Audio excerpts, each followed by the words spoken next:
महिला, श्रमिक, हिस्सेदारी, ये हमारे मुद्दे हैं। बीजेपी के क्या मुद्दे हैं, प्रधानमंत्री के क्या मुद्दे हैं? 10 साल अन्याय काल के बारे में तो वो कुछ कहते नहीं है। विकसित भारत की सपना दिखा रहे हैं, अमृत काल की सपना दिखा रहे हैं।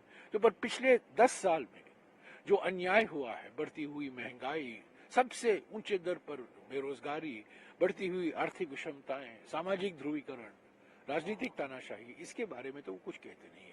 इनका एक ही हथियार है इस चुनाव के लिए, वो है ध्रुवीकरण।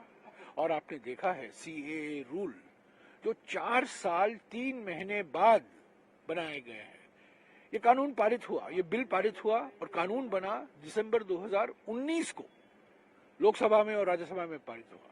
जब कोई ऐसा कानून बनता है, साधारण सभी सरकारों ने 6 महीने के अंदर या 1 साल के अंदर वो रूल लाते हैं।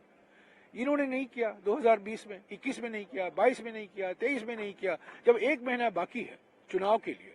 और खास तौर से पश्चिम बंगाल, असम, केरला, तमिलनाडु, गुजरात ऐसे राज्यों में चुनाव को ध्रुवीकरण देने के लिए, जो ध्रुवीकरण का इनका डोज, बूस्टर डोज देते रहते हैं, और धर्म के नाम पर, जाति के नाम पर, भाषा के नाम पर, प्रांत के नाम पर जो विभाजनकारी नीतियां अपनाते हैं, वो सीए दर्शाता है। लेकिन तमिलनाडु सरकार ने भी कहा है, पश्चिम बंगाल ने भी कहा है, ये संवैधानिक सवाल उठते हैं।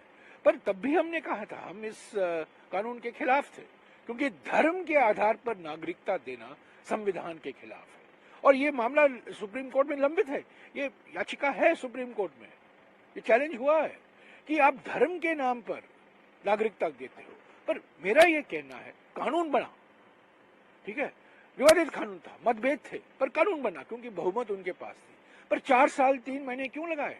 और अब जब 1 महीना बाकी है, आप इसको लागू रूल की घोषणा कर रहे हैं। एक ही मकसद है, एक ही मकसद, शैतानी मकसद है, मैं कहूंगा एक ही मकसद है।